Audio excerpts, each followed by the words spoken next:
play TP. Koroki don't play, Koroki don't play. I do one. Could be 60 P. Don't play, don't play. Can I get? Actually, never mind. Oh, okay, we can play grubs, no? He can't do it. No one can drive the bus this good. Oh, he can drive the bus this good! Okay, well, that was actually pretty terrible. Oh, yeah, no. that was awful. That was the coolest play I've ever seen, right up until it was objectively inting, and then it was inting. They know where. I will stand. I'm coming. No flash, I start low team. I tank, I live. We can try ending, by the way. Like Victor. Yeah. And welcome back to the Myrwn Bonvoy post-game check-in with victorious Myrwn with me to talk about Fearless Draft, actually, because away best of ones, never again. We're gonna move to a format we think you're gonna enjoy. Do we agree on this? Yeah. Have you guys started training on Fearless Draft? What do you think? We did some training last week. Yeah. And I can say it was pretty fun. Okay. It was I remember the first day. Game 5 was a bit chaotic, I would say, the draft, but it was fun. Like, you see a lot of different champs, so that's always good to see. Have you been watching LCK, actually? Because I wanted to show you the Anivia top from Zyra at Hanwha Life. What do you guys think? I mean, what do you think of this champion in this scenario? And especially when we see a lot of swap lanes, top lane, do you think it makes sense? I mean, I think Anivia can kind of make sense. I didn't fully dive into the pick. But I mean, I see it's good for swaps. They have to dive you 3 times. So I can see it actually being good. Usually teams can only dive you twice maximum, and it's really hard. So I can see, you go top, you get dove 3 times, and you would dive twice. Yeah. They cannot dive again, egg and everything. So I think it's fine. And if you are good on Anivia, I've seen actually in solo queue sometimes Anivia top with grass, but it's really annoying. It's super annoying to play against. Maybe you can teach Jojo Anivia. Last time he said he knew how the champion works. Look behind you, Myrwn. That's all the champions that you played so far top lane. I see all this and I'm like, is there a possibility that there's champions that we haven't seen from this graphic that you have ready for Fearless? I know you can't say too much, but do you have any unexpected champions ready? Have you been training on some stuff? I mean, for sure there are, yes. Yeah? Yeah. All right. The rest of the team as well? Or is it going to be mostly coming from you? Because that's the expectation. I think all of us play a lot of things. All right. Like, Yo-Yo likes playing different champs. Suba, we see he's playing a lot of different things. Like, today he just pulls out the Thiggy, the goat. Yeah, we haven't seen it. Yeah, I mean, Alvaro is the type of guy that in solo you will see him play every type of champion. Maybe Joya has to use, go back to Sivani duty. That's fine.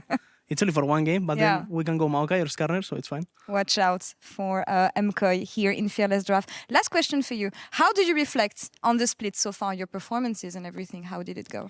I mean, for me, I think this split I was playing way better. Actually, it's the one I'm putting the biggest effort. I'm giving my all for this year. And I think it's showing. I'm learning a lot, so I'm really happy. I'm with the team. So yeah, I'm just hoping to keep playing officials, keep learning, and just be with this team, this beautiful team. Yeah, well, looking forward to seeing you guys in playoffs. The desk actually wants to talk about how you guys did so far in the split. So Ginny, please take it away.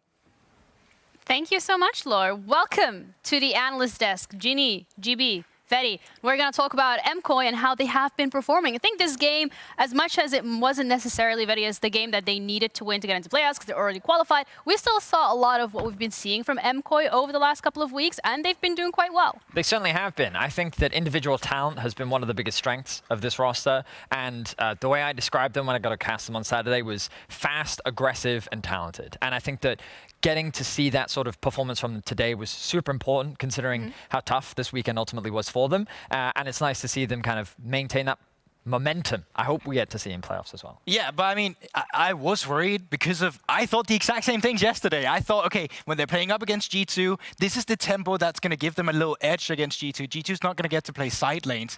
I didn't get to see that. I saw an MKOI that got rolled over on an individual level as well. So I think going into playoffs, I just want to hammer home the fact that it is super important that beating teams like Rogue and can still showcase they're better and they deserve a chance here at playoffs, and hopefully they can ramp up into playoffs. Yeah, this game specifically, we saw the lane swaps as well, so I would love to have a look at some of these highlights too, because as we already touched upon, when we're looking at the individual skill coming out from these players, but also as a team, they have been stepping up.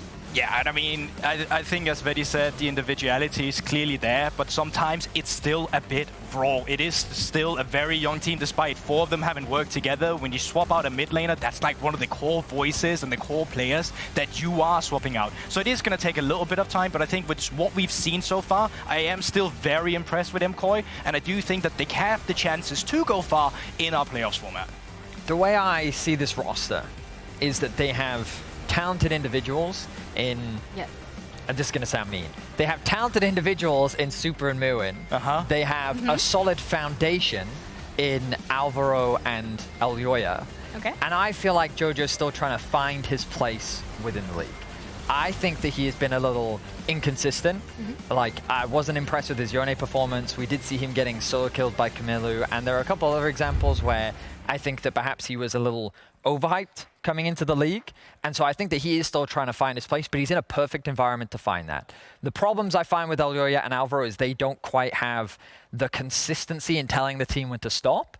But I do think that the individual talent of of Super and Myrwn has really been shining. And I love the fact that Myrwn identifies how good his split is, because quite frankly, him and Super have just been so talented in so many of these fights at either saving or sometimes having the opposite effect of trying to overreach and having to kind of pull the team back. So I think that this has a great foundation that's still getting closer and closer to finding that perfect form. And that, for me, is what has been good about this split. They have been developing in the right direction, and they're getting that much closer to finding that perfect gel. And I think that's a fair assessment as well when we're looking at the individuals and when we're looking at the talent. Particularly, Supa here is going to be taking away Kia Player of the Game. So that is a title that he's just been getting in almost every single game at this point. And he is such a talented individual. And particularly as well, seeing him on the Ziggs today, I'm excited for when we're looking at the Fearless draft, because there's so much that we can expect, not just from Myrwn now, but also from Supa. Yeah, I mean, I think Supa is a very impressive bot lane, and we already saw some of the Ziggs at last year's Worlds where they had good success with that,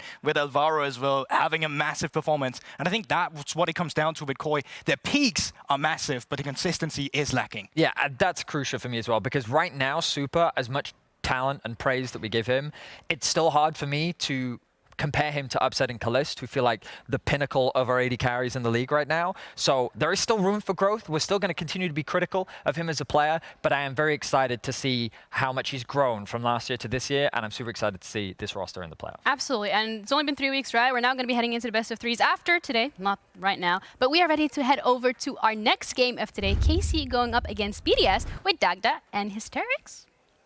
Yeah, okay. Well, we'll take you into it because, Dagda, I'm hoping that this game is going to be entertaining. You know, we're in the last week, playoffs are being set up, and now we're just hoping it's cinema, hey? Who gave you popcorn? I got it from the lobby. Why? It's cinema day! It's cinema day! And we have to enjoy it with some popcorn. I'll take it. Thank you. I appreciate it. We've got to enjoy it. Okay. Well, while he's occupied, I suppose, yeah, I'm very, very excited to be coming into this KC versus BDS matchup. I think KC kind of wanted to bounce back after yesterday's loss to Fnatic. I think Fnatic kind of showcasing yesterday they are probably the best team in the league, so I don't feel too bad for KC, but I definitely think BDS, this is still a rivalry that stems a little bit from LFL, so you're always going to have that kind of banter back and forth between the two sides. Oh, yeah, at EMEA Masters. At EMEA Masters, it was... Oh, the kernels are just sitting there, aren't they? It really is. I mean, the thing is...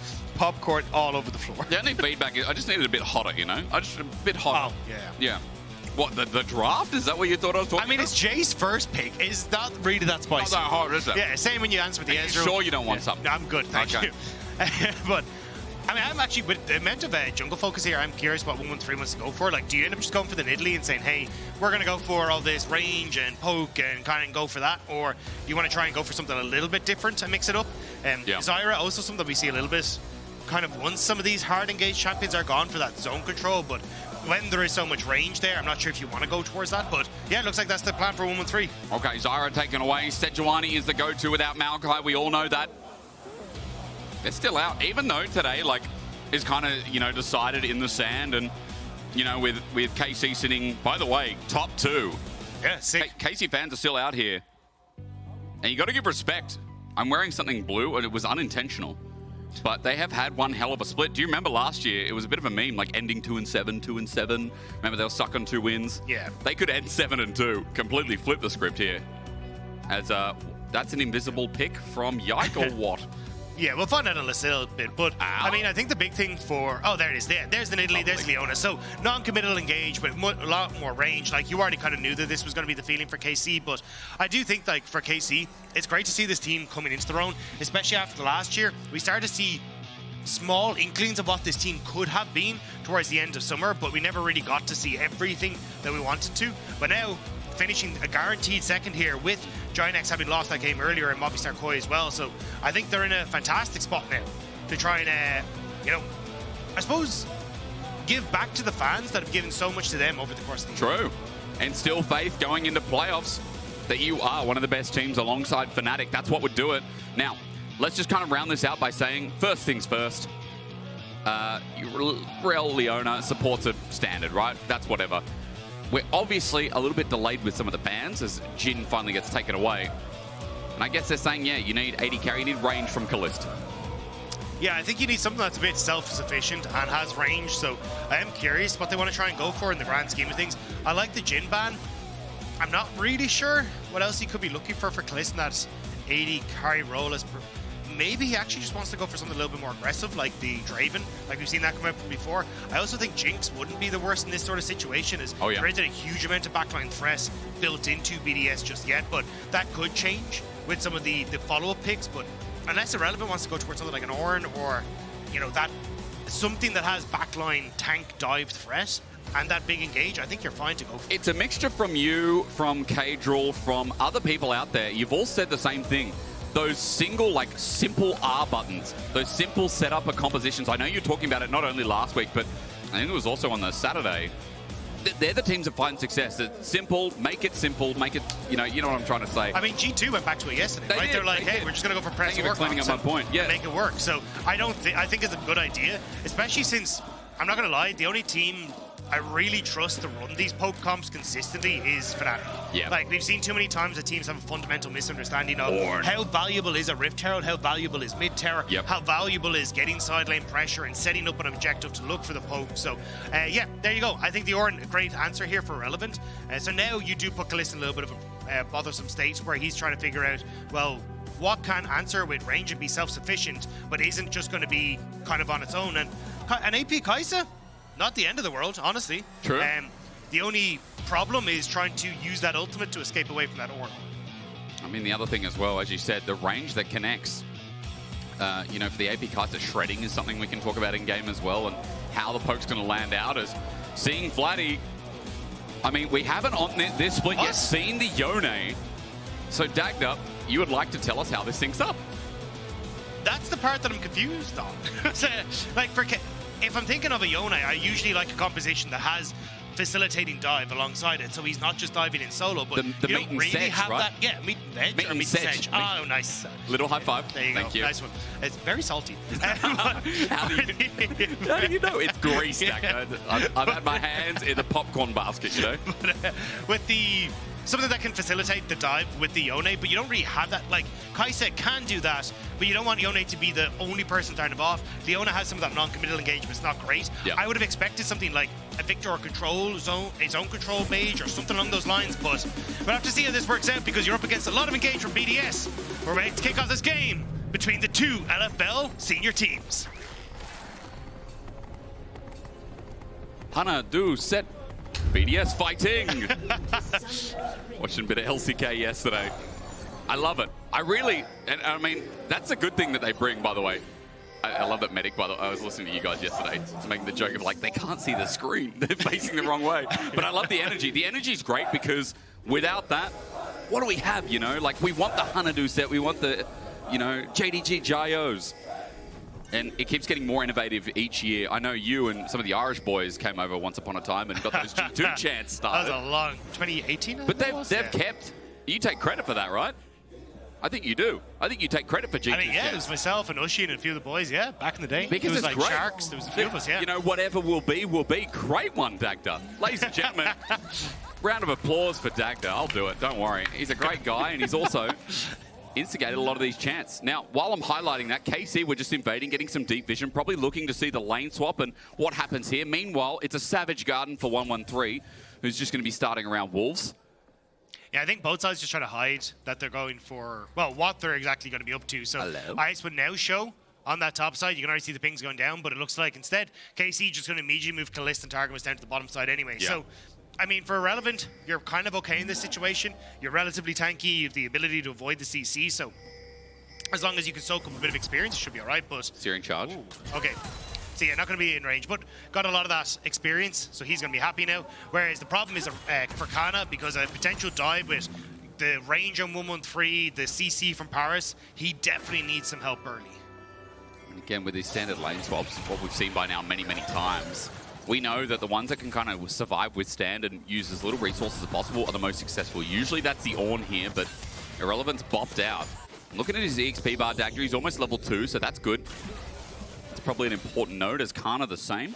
Yeah, especially because he already has the E start. He wants to get access to the W, so then he can deny, there it is, any sort of CC chain that comes through, but also have the knock up to keep people chained up underneath the tower for himself. So this is why, like, Ornn, Cassante have been so good on these. It's the anti-CC and also then the ability to kind of muck up any sort of play that the enemy team's going for. But Nidalee, I mean, Yike is still just going for this full clear as this wave crashes. So maybe on the next wave they can go for it. Same kind of answer for 113 as well.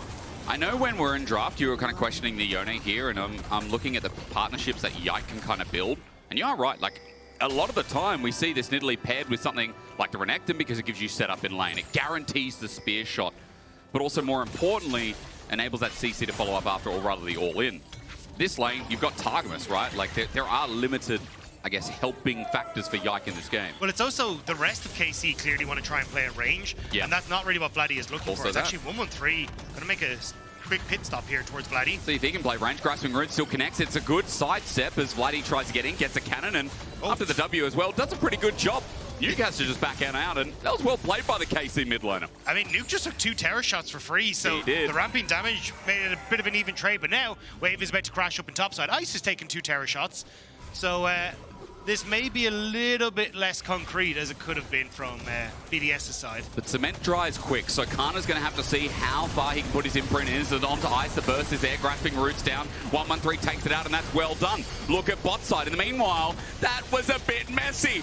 I think Irrelevant just got 2 kills in the Ornn.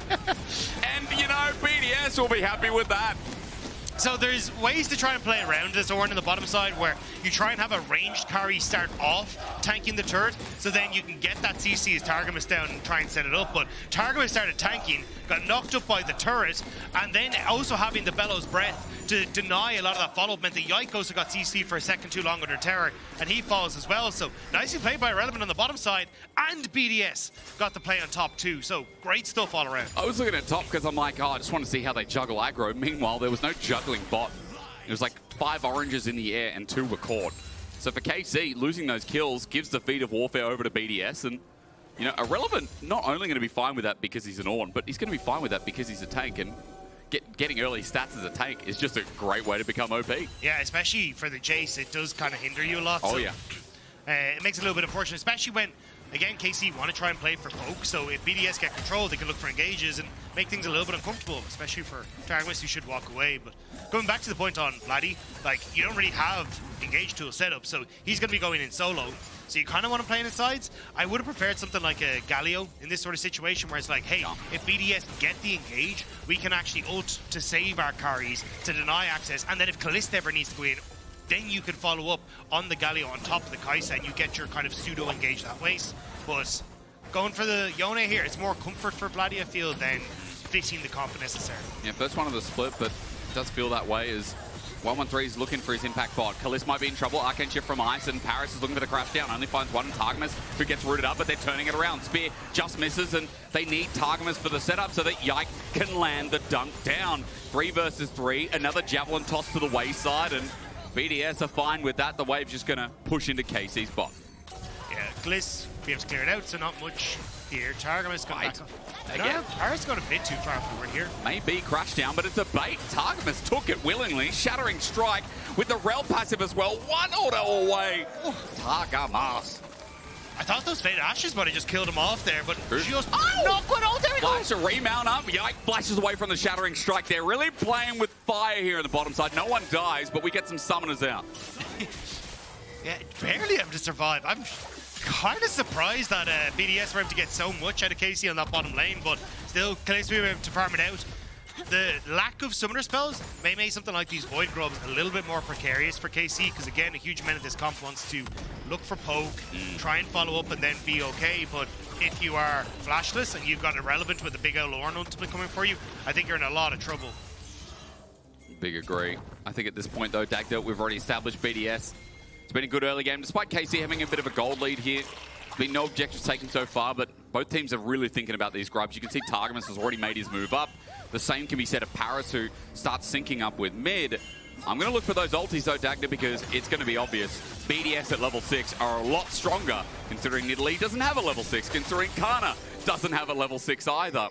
There's just more inherent power here for BDS that they're trying to fight with for now. Yeah, I think the most important part if you're BDS is trying to control these little choke points here coming into the Void Grubs. So then if you can always fall back into those, you can start to poke. But the second you end up all grouped up in the one spot, that's where Relevant can get a lot of value from those Ornn ultimates. So if you end up taking that fight too far back into your own jungle, you're going to be in a significant amount of trouble. So this is where I think for KC it's, hey, can we find a pick? Can we get mid push? Can we slow down BDS taking that objective rather than actually trying to force onto it too quickly?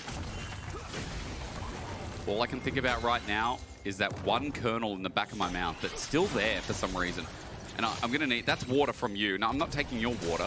Okay, but sure? I will use the coffee that I'm having. By the way, anyone who has coffee past midday, like, not a good choice. Yeah. Right? Some people have to do it, but I'm just going to tell everyone out there, don't have caffeine past midday, all right? It upsets you. It takes like 12 hours to get out of your system. Like, no cap. This has been Health with Hysterics. Would you like another tip? As you can tell from him furiously shoveling popcorn into his face earlier, he's incredibly healthy. If it's got kernels in it. Oh, my stomach. Like, well, we got 3 games to cast Dagda, so I better pucker up, eh? That's not the word you were looking for. No. That means ready for a kiss or something, doesn't it? Yes. Oh, well, I don't know where to go from this. This is like a first date. Well, we might have to meet BDS and KC and River here as they start to move over. That's a good way to break the ice, eh? Good one. Yeah, good one. It's a good one. Actually, I didn't mean to do that. It's a good one. What is happening, Jake? I don't know. Can I tell you a joke? Can I tell you a joke while the Dragon's going on? Just quickly before we get back into it. You know, just thinking about jokes. A duck walks into the bar, gets a couple of drinks from people in the bar. Everyone's like, yeah! You know, like that when the Hextech Drake goes down and then we trade objectives. The duck walks out, the bartender says, you haven't paid for your drinks. He says, mate, you can put it on my bill. That's good. It's a good one. That is terrible. It's getting hot in here. All right. All right. Yeah. Well, I don't know how to move on from this, Jake. I think you've successfully brought us down so many different rabbit holes that we're just going to have to nice and easy back on out. Yike! Thank you, screaming fans, for trying to get us out here. That's how funny the joke was. Sometimes I think if I was at a comedy show, like how hard would that be? Like, would I get a laugh, you know? No. One of the things I wouldn't know, you're not meant to say that. You're meant to say maybe. If you tried really hard. No, the comedy's about not trying hard, I think. It's just naturally being funny. Okay. That's what makes a comedian. Like, if you've heard Carl Barron, that dude is naturally funny. I feel like you're just... Is this an Australian guy? Yeah, it must be. Because I feel like if I started naming like Tommy Tiernan and stuff from Irish lads, you'd have no idea. Ross Noble? Russell Brand? Is he He's funny? UK. Is he? Oh, he's... Oh, sorry. But that's all I've got. So... Darryl Breen. Ooh! Yeah. Bald-headed guy? Yeah. I mean, the way he talks is very funny, I think. You know? It's just really... because he has an Irish accent. It's because it's a really thick accent. Now, where were we? Early game, doing nothing. Dagda, I wonder if it's going to be Ruinous Attica in this game. Dude, you know, yesterday I was watching TL 100 Thieves. Okay. I don't know who won the best of 3 in the end because I had to go to bed. But game 1 was more than a kill a minute. Still, Voracious Attica. It was literally... That's impressive. It was like a 15, 16 kill game by the time they got to 14 minutes, which is when the cutoff is. Heaps of trading. Voracious Attica. So, well, we might get a little bit more action down on to this bottom side, so maybe that could add into the mix, but yeah, I think it'll still be voracious because you can see 113 starting to move in here on this bottom side, but you've got push in mid from Nuke. I just don't really see an objective that they can try and play around for the moment. So I think it's just kind of a take it easy and chill again. Like, as BDS, this like slow, methodical play where you're playing for objectives actually does work out in your favor, because if you're holding on to turrets, KC just can't really get enough control of the map to make this composition work. So this may look a bit weird, but it's actually good for BDS. And as you said, when you have something like a Zyra Ornn on your team, everyone can spell it out as well. The slow push for the bottom side is just going to net and turret plating for Ice, and Targamas and Caliste trying to defend, but for now, BDS still get full range of access. They get the plating, unfortunately shared between three, but 113 will keep zoning out, while Yike and Vladi tried to walk down, still thinking about it. Gotcha. But it's just choosing between. They're not really getting anything done. Yeah, it looks like maybe they're trying to set up for an ultimate on Vladi in mid lane as well, or interrupt him as he starts to move down. But as BDS, like again, just keep working, chipping away on this. Yike now in the vicinity, but you've got Nuke who's covering until Vladi shows in mid. Throws a spear, nothing happens. As you said, cover's still there because it nets more gold from the plating. Nice. And it also kind of denies Caliste using a lot of the power spike of Kai'Sa. Like, Kai'Sa is a good matchup into Ezreal because you can go for this Void Seeker into the immediate killer instinct, and you can burst out the Ezreal on those quick trades, but may look for it here. Maybe like this, Xenoblade follows through. Shield of Daybreak's not too bad. Caliste is getting damage down. The True Shot Barrage is about to take out Targamas. He gets flashed on and silenced by Ice, but now, as you said, all it takes is Caliste, and he flashes instead of getting that killer instinct which comes from his eyes. A double over to the KC hyper carry, and one move is all it takes for KC. And the Targamas may have gone down, but it was a valiant effort that nets the double kill for his AD carry. And that's exactly what I was talking about. The amount of pressure BDS were putting on bot side meant you couldn't really play through the strengths of this matchup. But right as we're talking about it, Caliste pulls the shotgun and manages to get the play. So Parus getting clipped with the Zenith Blade. Targamas does take a ton of damage, but even then, because Ice has to flash, he ends up overcommitting. And at that stage, Parus tries to defend him, but good cleanse, immediate flash forward, hits the passive damage, and then even with the follow-up, it's still Caliste who's able to get the double kill. An impressive split again. It's been talked about for the last 3 weeks, but this guy has really shown flair. And it's hard when you come into the LEC. I think it was Betty talking about it. I know a lot of our team have just said the same thing, which is it is hard to come in. It's your debut, your rookie year, when you've been overhyped, I think. You know, at first I thought maybe I was wrong. And then to perform this well. Now, BDS, we come back live. Side note, it is going to be a 5 grub game for them, it looks like. Or 4, excuse me. I could do math properly. So it was still them to get the feats of warfare. As objective-wise, no one's really on the board just yet, apart from those dragons and grubs, correct me if I'm wrong. Look at the movement on bot, though. Targamas here with Canna, BDS in the area. Bit of a mixed call as to exactly what they want to try and do, because Ice and Parus are starting up the dragon. You've got the Zyra who's on the way down, so looks like actually they'll just be able to kind of look for some of the Void Grubs and then immediately move in towards dragon. KC a little bit slow on the move. Yeah. That means it's just going to go over to BDS. So I get my answer of a question if this is just going to be feats of strength. Is it the objective? Because, I mean, with the grubs. Yeah, they have us. You can see it. They have it. The boots. Nice. See the boot? Show me the boots. I can't because my... There we go. No. Try again. Oh, that button. There we go. This one. There we go. Perfect. Nice looking feet. Yes. As you can see, our there was not a menu in my way at all during that. No, there was not. We can't see. Well, Dagda, feats of strength acquired. Now what? That's your one touch of the board. I'm allowed only one each day. Day? I thought it was a week. Oh, was it? Well, what the audience doesn't know won't hurt them. This turret's gone. That hurts. But yes, first turret.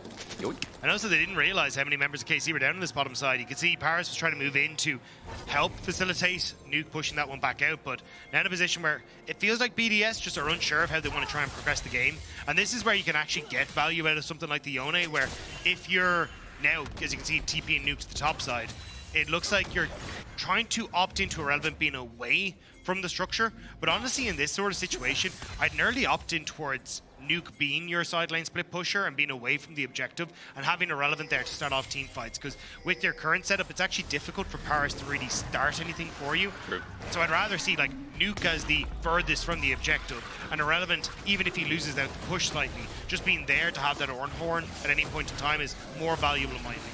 And as you said, you know, the Jayce's work that he can do against him, even though he's got Black Cleaver, that Ornn got a lot of gold early on, so it's not like he's in a bad spot as we ignore side lanes for now because it's all about this fight that KC are trying to brew in front of the Herald, but it's way too late again.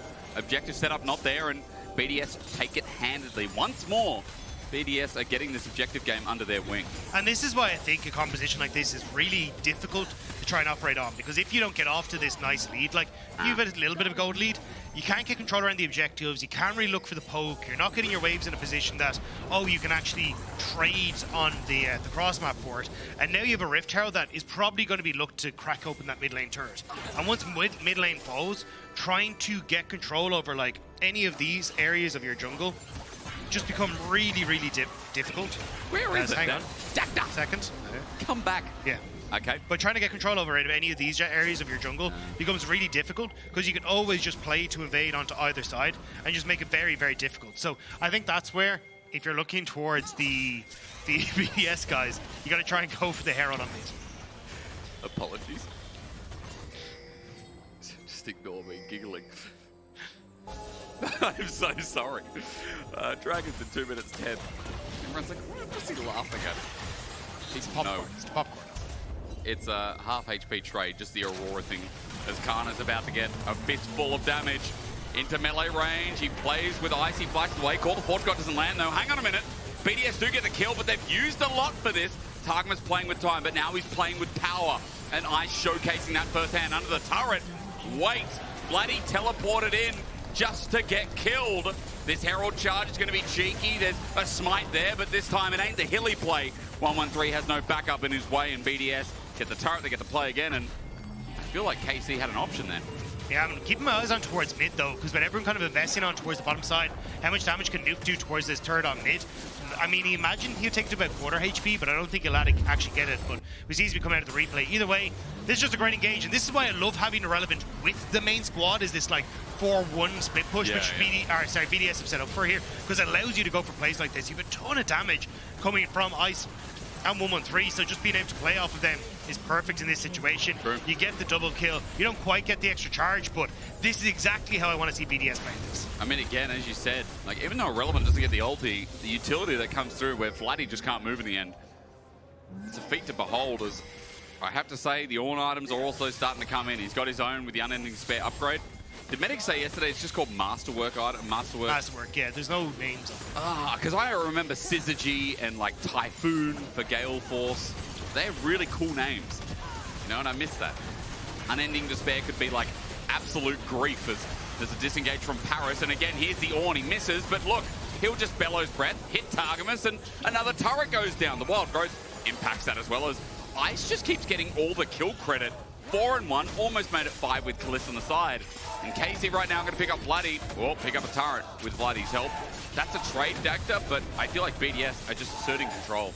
Yeah, but I prefer the mid lane take for BDS than giving over top. Sure, Vladi will have a little bit more room to play, but in the grand scheme of things, you can always continue to collect these waves underneath the turret as Irrelevant and not really be in too much trouble. You can see he's even looking for some aggressive trades, but it does just mean that for a lot of Dragon setups, it becomes significantly more difficult for KC to really try and contest, because they do have to try and play into like this sort of situation where they're coming for plays through here. But if you can actually set up a little bit further in towards the enemy jungle as BDS, then you can look for Ornn in these congested areas of the jungle and make things significantly easier for you. Like I wouldn't be surprised to see Irrelevant actually TP immediately in towards like one of these wards that are into the Dragon phase. He's backing now, I think it's a HP thing, or at least a mana bar worth. Yeah, He's also got a Canny Rookern as well. Good call on that Dagda. TP's in. Nuke is also making his way over, so it's going to be a big fight, but a big fight if KC think to take it. Third Dragon. Again, the problem is that it's either Targamas who goes in or Vladi sends an ult. It's going to be perfect. The thing is though, because BDS or KC have now entered in towards River, they have multiple different exit strategies if they want to, and that's where you can't really go for the big Ornn as Irrelevant. So this is where KC feel comfortable to start this up, because they can play for poke at range, having gotten control of this area. But look at Ice's poke. True Shot Barrage misses. That's one thing. Irrelevant now coming in off the east wing. Is that west? That's the right. And never mind, ignore that as KC say goodnight. That's over to Atakan, who's going to reset, and BDS now sit in the pit.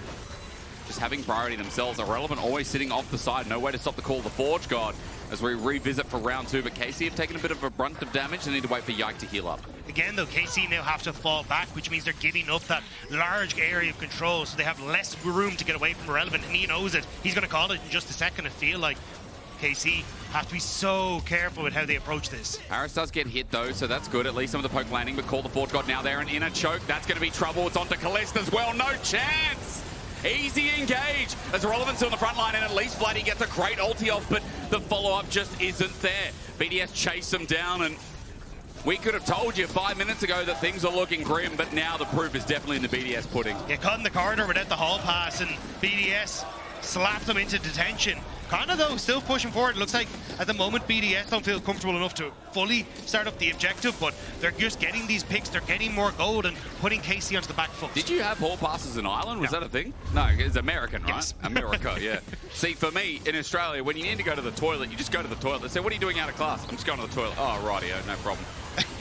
But look, you can see this fight, like, this corridor just makes it so difficult to play through for the Ornn, and that's why when you have that ultimate, trying to force people into these tight corridors is just perfect. It means you basically can't miss it. And unfortunately for Caliste, he was right in the firing line, and he's the one that goes down. And once that's the case, KC just don't feel comfortable fighting without the AD carry. And I feel like we're going to do that again because, again, Atakan wasn't taken, and down bot side is complete opposite side of the map. He even played league before. Baron's actually top, did you know? 2 minutes 30 till that spawn, so the timer enables BDS to take this fight, draw it out.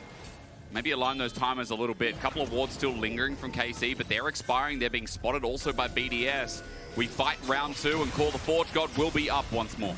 But this is the thing, KC can't fight through here, so that's why you're looking at the mini-map where they're trying to get push on towards mid, but they've abandoned that now, which is actually great for BDS. So as long as Canna doesn't get caught here. Almost.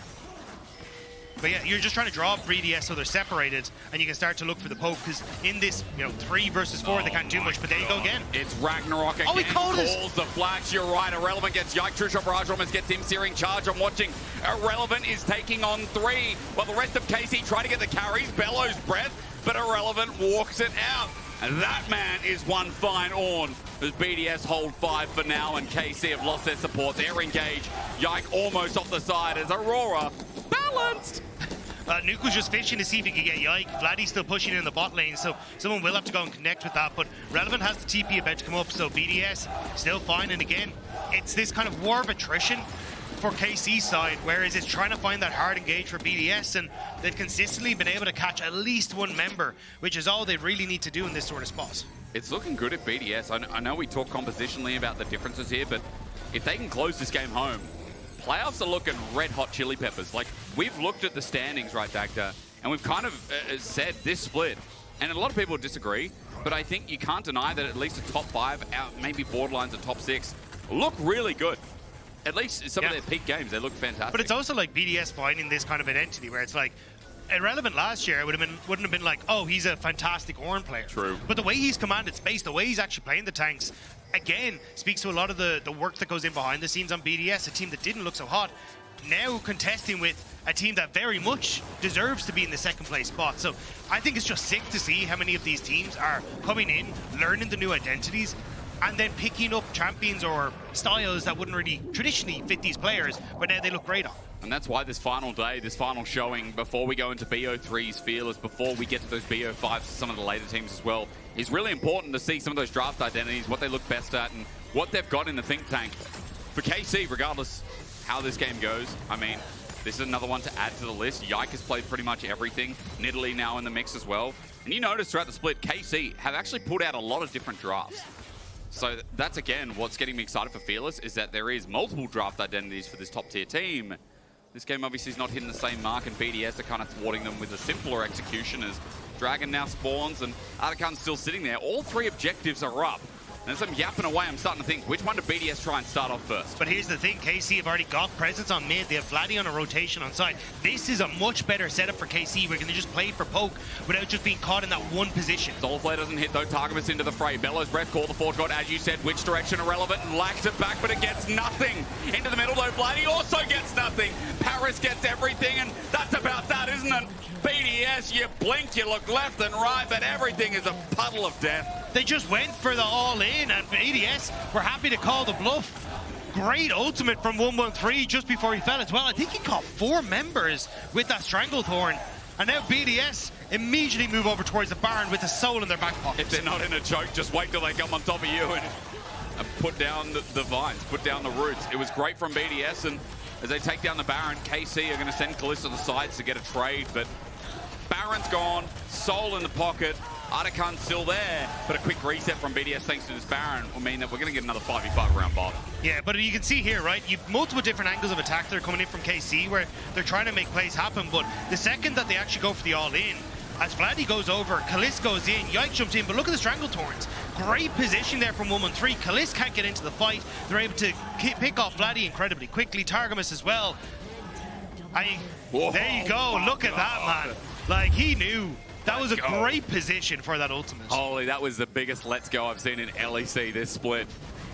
Love the emotion. Sometimes I wonder why our players don't just stand up and shout across the stage. I'd be all down for that. I encourage that. I encourage 113 letting it out after what a turbulent split it's been. Remember this bloke, I mean, I know you guys talked a lot about how he's been in the LEC before, his journey. People were like, yo, him and Myrwn are kind of crazy, you know? And like 113 coming in, I mean, he's got a lot to prove. Yeah, I mean, coming off of KC Blue as well, got to feel pretty nice to now be going up against his former team as well, and just being able to go, hey, it's looking pretty good on BDS, even if we're slightly further down. It was the Linsus replacement, right? Like, they had Linsus in for a bit. I know there's... Ow! Nuke is emoting on him. That's unfortunate. Aurora. Got a 14 stack Magi's, and I'm here for it. Even the Masterwork upgrade on the Shadow Flame as well, so a lot of damage coming in off of this champion right now, and now BDS. Again, I look like TP from Relevant, they can just hard force on this tower. There is zero KC can do here. Relevant just needs to ult to zone them. If they don't even need to. KC just have to back away. Just with grubs as well. You got 4 grubs, you walk up. Mid's also under fire too. KC have to defend at their Nexus turrets, and they've got the Atacon buff, so a dive is imminent. A 29-minute game, a possibility. No spears connecting, and all of a sudden BDS are putting the final touches in. Vladi steps up, Parus runs into the turret, and you can see that BDS are putting the focus in on one Nexus turret. Get rid of a little bit of deliverance in the way. BDS now have 5 people still in a healthy enough state with 1 less Nexus turret. Solar Flare comes down from Targamas. In goes Vladi. Call the Forge God. Irrelevant looking Ornn. As perfect as the setup was, as perfect as the spike down was, KC can't get a break. In 29 minutes, BDS moved from 3 to 4. I know Dagda's counting the Panthers, but it's all over Red Rover. And BDS end the split 4-5 with a rejuvenated roster. I was convinced BDS were about to dive that in that Nexus turret, but not going to be the case. Instead, they will just take the win. Nicely done by BDS. And again, keep it simple, keep it easy, and you execute flawlessly. I think BDS should be so proud to end the split like that. Of course, you can vote for your key player of the game. Tell them how they ended the split. At LEC or next, would you like Irrelevant, Nuke, or Parus for your MVP, your player of the game, your POG? Ooh, that's a hard one, Dagda. Yeah, I do think Irrelevant had some fantastic Ornn ultimates and really did play well on the map. So, but again, Nuke just deleted someone. So that generally kind of gets the crowd going. That does get credit as well. Shout out to Parus, who's had a much better end of the split than he did start. But remember, we have breaks here in the LEC. That means you need to break, sit down, have some popcorn yourself. Afterwards, Ginny will identify some bodies with Nuke. Oh, it's a crime scene!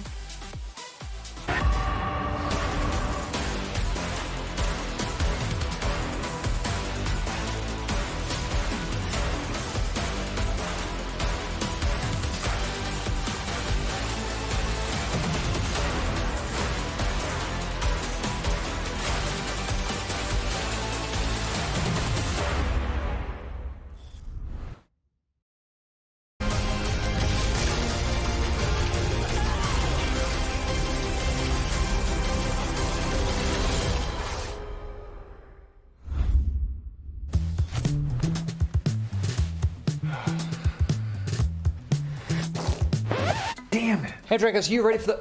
Oh, that doesn't look good. Wait, I have a solution, but you have a break. I will be right back. Just wait.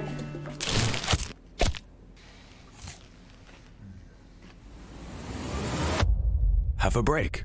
Have a Kit Kat. See? I told you we'd figure it out. I don't think this counts. Come on, let's go.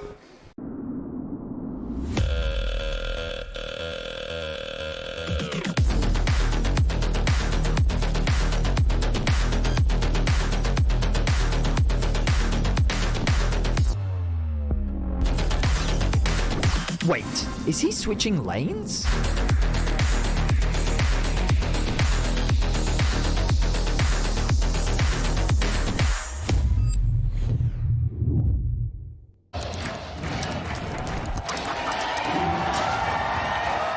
Red Bull gives you wings. The human body was built to move. Not trapped at a desk in one singular posture for 12 hours a day. It's time your chair evolved. This is Secret Lab Titan Evo. Ergonomically engineered for you, gamers, hybrid workers, artists, backing your every move.